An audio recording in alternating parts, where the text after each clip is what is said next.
ఈరోజు జనసేన పార్టీ అధ్యక్షులు గౌరవనీయులు శ్రీ పవన్ కళ్యాణ్ గారు, అదేవిధంగా తెలుగుదేశం పార్టీ జాతీయ అధ్యక్షులు శ్రీ నారా చంద్రబాబు నాయుడు గారు ఒకే వేదికపై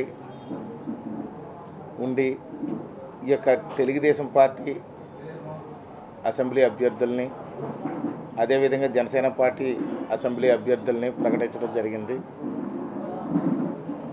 అందులో జనసేన పార్టీ తరఫున 5 మంది అభ్యర్థుల్ని కూడా ప్రకటించడం జరిగింది.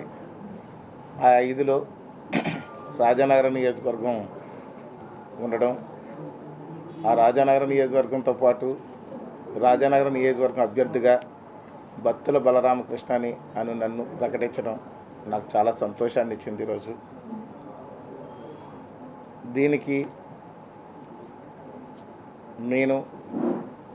నాకు పూర్తి స్థాయిలో సపోర్ట్ చేసినటువంటి నా శ్రీమతి, మా పిల్లలు, అలాగే జనసేన నాయకులు, కార్యకర్తలు, జన సైనికులు, వీర మహిళలు అందరూ కూడా సమిష్టి కృషితో మేము పనిచేసాము. ఏ ఇన్ఛార్జి లేనప్పుడు, ఏ పదవి లేనప్పుడు, మాకు అసలు ఏ ప్రోటోకాల్ లేనప్పుడు కూడా పార్టీ కోసం నిలబడ్డాము. మా వెనక రాజకీయపరమైన శక్తులు ఎవరూ లేరు, రాజకీయ అనుభవం లేని వాళ్ళు. అదేవిధంగా ధనం విషయంలో కూడా మేము ఏదో పెద్ద ధనవంతులం కూడా కాదు. మా వెనక పెద్దలుండి లాబింగ్ చేసేవాళ్ళు కూడా లేరు. జనసేన పార్టీ మేము సెలెక్ట్ చేసుకున్నందుకు చాలా సంతోషిస్తున్నాం. ఎందుకంటే నిస్వార్థంగా ప్రజల పక్షాన్ని పనిచేస్తూ, ప్రజల కోసం పనిచేస్తూ, ప్రజల సమస్యల పట్ల బాధ్యతతో తీసుకుని అధికార పార్టీని ఎదిరిస్తూ ప్రజల సంక్షేమం కోసం ప్రయత్నం చేశాము. అలాగే నిస్వార్థంగా కష్టపడడం చూసిన పవన్ కళ్యాణ్ గారు మాకు పెద్దపీట వేసి ఆయన భుజాలకు ఎక్కించుకున్నటువంటి ఘనత రాజకీయ చరిత్రలో ఇదే మొదటిదని నేను భావిస్తున్నాను. నిస్వార్థంగా కష్టపడే నాయకుడు ఎవడైతే ఉంటారో, ఏ విధమైన కల్మషం లేకుండా ప్రజల పక్షాన పోరాడే నాయకుడు ఎవరైతే ఉంటాడో వాడికి పెద్దపీట వేసే పార్టీయే జనసేన పార్టీ. అలాంటి వాళ్ళని ఖచ్చితంగా పవన్ కళ్యాణ్ గారు భుజాన్ని ఎత్తుకుంటారు, భుజాన్ని ఎత్తుకుని ఆయన మోస్తారు. ప్రజల కష్టాలు కార్యకర్త మోస్తే ఆ కార్యకర్త యొక్క కష్టాలు నాయకుడు మోస్తాడు అనే దానికి నేనే నిదర్శనం. పవన్ కళ్యాణ్ గారికి ఎలాంటి లాబింగ్లు, ఎలాగ నా తరఫున రికమెండేషన్ లేనప్పుడు కూడా మారుమూల ఉన్నటువంటి రాజానగరం నియోజకవర్గాన్ని ప్రత్యేకించి వారు గుర్తించి ఈరోజున టికెట్ అనౌన్స్ చేయడం అనేది చాలా ఒక సామాన్యుడి ఘన విజయంగా నేను భావిస్తున్నానని ఈ సందర్భంగా తెలియజేస్తున్నాను. అంటే ప్రతి ఒక్కళ్ళు కూడా కష్టపడి నిస్వార్థంగా ప్రజలకు సేవ చేయాలన్న ఆలోచన ఉన్న ప్రతి కార్యకర్తకి, ప్రతి నాయకుడిని పవన్ కళ్యాణ్ గారు గుర్తిస్తారు అనే దానికి ఇదే నిదర్శనం. అదేవిధంగా ఈరోజు చంద్రబాబు నాయుడు గారు, పవన్ కళ్యాణ్ గారు పూర్తి ఆశీస్సులు అందజేయడం జరిగింది. కాబట్టి మేము ఇక మీదట తెలుగుదేశం పార్టీ యొక్క నాయకుల్ని, కార్యకర్తల్ని, ఈ యొక్క జనసేన పార్టీ నాయకుల్ని, కార్యకర్తల్ని, వీర మహిళల్ని, జన సైనికుల్ని కలుపుకుని ఏకస్థలే ముందుకెళ్ళి రాజానగరం నియోజకవర్గంలో అత్యధిక మెజారిటీతో గెలవడానికి మా వంతు ప్రయత్నిస్తామని చెప్పి ఈ సందర్భంగా తెలియజేస్తున్నాం. మన రాష్ట్రం పురోభివృద్ధి సాధించాలన్నా, మంచి ఉద్యోగ అవకాశాలు వచ్చి, పరిశ్రమలు వచ్చి, సర్వతోముఖాభివృద్ధిగా రాష్ట్రం ముందుకు వెళ్ళాలంటే పవన్ కళ్యాణ్ గారి నాయకత్వం ఈ రాష్ట్రానికి అవసరం. కాబట్టి నేను మద్దతు ఇవ్వడం జరిగింది. కలిసి పోరాటం చేద్దామనేసి వారితో కలిసి ప్రయాణించడానికి సిద్ధపడడం జరిగింది. దీనికి అందరూ కూడా నేను మీ గురించి త్యాగాలు చేయాలనో కష్టపడాలని చెప్పాల్సిన అవసరం లేదు. ఎందుకంటే నాకంటే ముందు 10 సంవత్సరాల నుంచి మీరు చేస్తుంటే అది కేవలం ఉడతా భక్తిగా నేను కూడా మీతో ఉన్నానని చెప్పి అప్పుడు శ్రీరామచంద్రుడికి ఏ రకంగా ఉడతా తను వచ్చి సహాయం చేస్తుందో అలాగే నేను ఉంటాను. తప్పితే నా వల్ల కాదు, మీ అందరి వల్ల, మనందరి వల్ల జరిగే కార్యక్రమం ఇది. మనం వచ్చే ఎన్నికల్లో ఇంకోటి కూడా ఆలోచిస్తా ఉన్నారు ఇప్పుడు పవన్ కళ్యాణ్ గారు. మనకి ఏవైతే అభివృద్ధి కార్యక్రమాలు జరగాలో అవిటితో పాటు వాటి గురించి చర్చించుకుంటాం, చెప్తాం మీకు. ముందుగా మనం తీసుకోవాల్సింది 10 సంవత్సరాలు నిస్వార్థంగా ఏవైతే త్యాగాలు చేసి నిరంతరం పవన్ కళ్యాణ్ గారి నాయకత్వంలో జనసేనతో జన సైనికులుగా కొనసాగుతున్నారో మిమ్మల్ని ఒక నిర్దిష్టమైనటువంటి మార్గంలో నడిపించి మీకు మంచి భవిష్యత్తు ఇవ్వాలి, మిమ్మల్ని నాయకులుగా చేయాలనేటువంటి తపనతో పవన్ కళ్యాణ్ గారు ఉన్నారు. దానికి ఉదాహరణ నేను చూశారు. రిపబ్లిక్ డే రోజున ఏమైనా ఆయన సందేశం ఇచ్చారో చూశారు. ఆయన సందేశంతో ఒక సారాంశం, రేపు ఎమ్మెల్యే ఎంపీ టికెట్ ఎవరికి ఇస్తారన్నది పక్కకు పెట్టండి, వారికంటే ముందు జన సైనికులకి నాయకులు చేయాలనేటువంటి ఆలోచనతో ఆయన కార్యక్రమం చేస్తున్నారు. ఈరోజు మిత్రపక్షంతో పొత్తు ఏర్పడేటప్పుడు ముందుగా మన జన సైనికుల భవిష్యత్తు నిర్ణయించి తర్వాత ఎమ్మెల్యే ఎంపీలు నిర్ణయించాలి.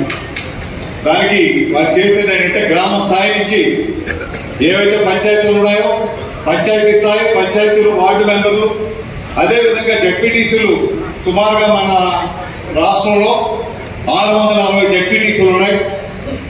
అదేవిధంగా మనకి ఎంపీటీసీలు సుమారు 10,060-70 ఉన్నాయి.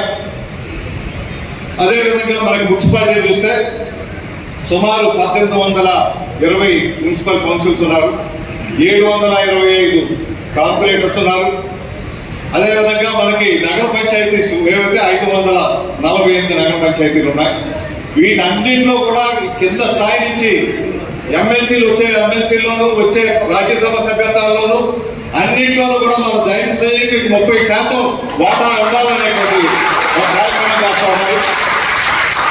ఈ 10,000 ఎంపీటీసీలు అయితే అందులో 3,000 మంది ఎంపీటీసీలు మనం పోటీ చేసే అవకాశం వస్తుంది.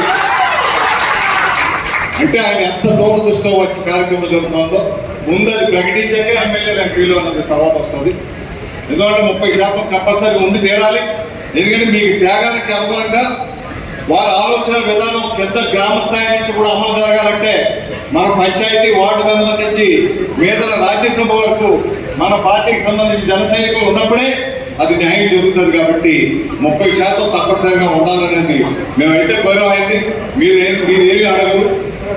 ఎవరో ఒకరు ఆదుకోవాలని, ఎవరో ఒకరు వచ్చి ఏదో చేస్తారని చెప్పి నెల్లిమర్ల నియోజకవర్గ ప్రజలందరూ అభివృద్ధి కోసం ఎదురు చూస్తున్నారు.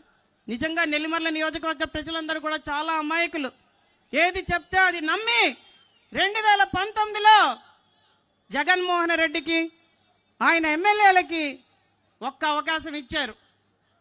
ఖచ్చితంగా మనం దాన్ని 24లో మార్చాలి. పేద ప్రజల కోసం ఏర్పడిన జనసేన తెలుగుదేశం ఉమ్మడి ప్రభుత్వం 2024లో రావాలి. ఆ రాముడి సాక్షిగా నేను చెప్తున్నాను, వచ్చి తీరుతుంది. ఒక్క అవకాశం ఇచ్చారు. ఖచ్చితంగా మనం దాన్ని 24లో మార్చాలి. పేద ప్రజల కోసం ఏర్పడిన జనసేన తెలుగుదేశం ఉమ్మడి ప్రభుత్వం 2024లో రావాలి. ఆ రాముడి సాక్షిగా నేను చెప్తున్నాను, వచ్చి తీరుతుంది. కాబట్టి నేను మీకు చెప్తున్నది ఒక్కటే, జనసేన తెలుగుదేశం ప్రభుత్వాన్ని 2024లో ఆదరించండి. మనకి న్యాయం జరగాలి, రాష్ట్ర ప్రభుత్వానికి న్యాయం జరగాలి.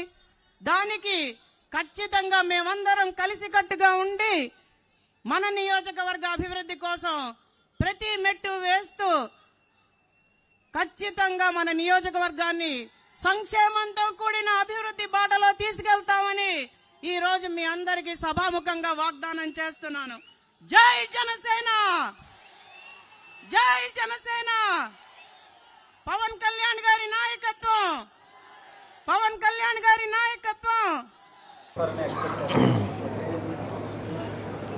మా ఏర్పాట్లు సుమారు 6 లక్షల మంది కోసం ఏర్పాట్లు చేస్తున్నామండి. ఇంకా గ్రౌండ్ లెవెలింగ్ అన్నీ పూర్తయిన తర్వాత కరెక్ట్ అంచనాలకు వస్తాం. తప్పకుండా ఇది గతంలో ఏనాడు లేని విధంగా ఒక అద్భుతమైన సభని మాత్రం ఈ రాష్ట్ర ప్రజలకి అంకితం చేసే విధంగా చేస్తాం. డెఫినెట్గా చేయాలి. నేను అదే అంటగా చట్టంలో చాలా స్పష్టంగా భారతదేశంలో కేవలం ప్రధానమంత్రి గారికే ఉంది రక్షణ కారణంగా, ఇంకెవరికి లేదు. ప్రభుత్వ హెలికాప్టర్లు, ప్రభుత్వ వాహనాలు ఎన్నికలప్పుడు వాడకూడదు అని ఎలక్షన్ కమిషన్ నిబంధన ఉంది, చట్టంలో ఉంది. దాన్ని అతిక్రమించి మీరు హడావడిగా ఈ 40 రోజుల్లో ఎందుకు మీరు 2 హెలికాప్టర్లు తెచ్చుకుంటున్నారు? ప్రశ్నిస్తాం తప్పకుండా దాన్ని. జనసేన పార్టీ ఎన్డీఏలో భాగస్వామి అండి. రాబోయే రోజుల్లో భారతీయ జనతా పార్టీ కూడా కలవాలనే ఆకాంక్ష ఎప్పటి నుంచో పవన్ కళ్యాణ్ గారు పదే పదే చెప్పుకుంటూ వచ్చారు. దాని వెనుక స్వార్థం ఏమి లేదు. రేపటి రోజున మన ప్రభుత్వంలో ఆంధ్రప్రదేశ్లో ఉన్న ప్రజలందరికీ మంచి పరిపాలన అందించాలి, నిధులు తీసుకురావాలి, పెట్టుబడులు తీసుకురావాలి, కేంద్ర సహాయం అవసరం అంటే అనేక ప్రాజెక్టుల విషయంలో, అది అమరావతి రాజధాని కానివ్వండి, పోలవరం ప్రాజెక్టు కానివ్వండి, జాతీయ రహదారులు కానివ్వండి, పోర్టులు కానివ్వండి, ఏదైనా అభివృద్ధి జరగాలంటే కేంద్ర ప్రభుత్వ సహాయం అవసరం. నరేంద్ర మోడీ గారి నాయకత్వం ఖచ్చితంగా ఈ దేశానికి మన రాష్ట్రానికి అవసరం అని నమ్మి ప్రతి అడుగు కూడా మేము ఆ దిశగా వేసుకుంటూ ముందుకెళ్తున్నాం. చర్చలు జరుగుతున్నాయి. తప్పకుండా దానికి అనుగుణంగానే మంచి ఫలితం అవుతుందని మేము ఆశిస్తున్నాం. అంటే ఇంకా చర్చలు జరుగుతున్నాయి కాబట్టి చర్చలు జరిగిన తర్వాత కలయిక తర్వాత తప్పకుండా మేము చేయాల్సిన కార్యక్రమం ఉమ్మడిగానే చేస్తాం. Thank you.